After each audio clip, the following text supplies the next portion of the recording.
Di jantung Pulau Jawa, terukir sebuah kisah agung tentang kekuasaan dan peradaban. Inilah Mataram Islam, sebuah kerajaan yang bangkit dari rahim bumi Nusantara, mewarisi kebesaran masa lalu dan membentuk masa depan.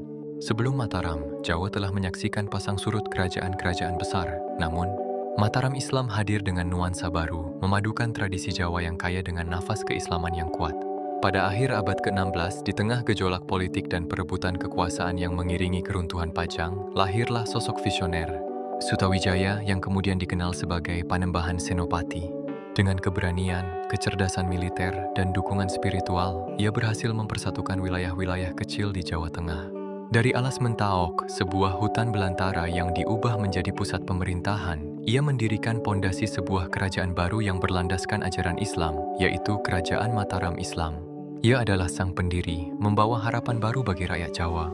Di bawah kepemimpinan para raja-rajanya, terutama di era keemasan Sultan Agung Hanyokrokusumo pada abad ke-17, Mataram Islam mencapai puncak kejayaannya. Wilayah kekuasaannya membentang luas, dari ujung barat hingga timur Jawa, menundukkan berbagai adipati dan kerajaan kecil. Sultan Agung bukan hanya seorang panglima perang yang ulung, tetapi juga seorang negarawan yang peduli pada kesejahteraan rakyat dan pengembangan budaya.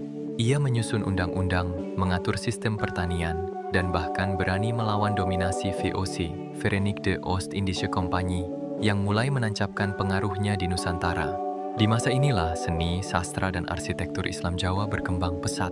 Gamelan mengalun indah, tarian-tarian keraton lahir, wayang kulit bercerita tentang kearifan lokal, dan karya sastra monumental seperti kitab sastra Gending pun tercipta.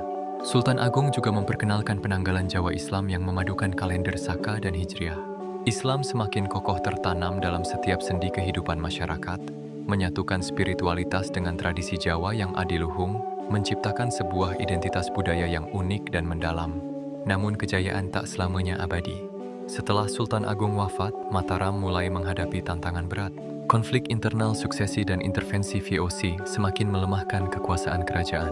Puncaknya, melalui serangkaian perjanjian yang merugikan, seperti Perjanjian Giyanti pada tahun 1755 dan Perjanjian Salatiga pada tahun 1757, Mataram Islam harus terpecah menjadi beberapa entitas kerajaan, yaitu Kesultanan Yogyakarta, Kasunanan Surakarta, Kadipaten Mangkunegaran, dan Kadipaten Pakualaman. Ini menandai berakhirnya era Mataram sebagai kekuatan tunggal di Jawa. Meskipun terpecah, warisan Mataram Islam tetap hidup dan mengalir dalam denyut nadi kebudayaan Jawa hingga kini.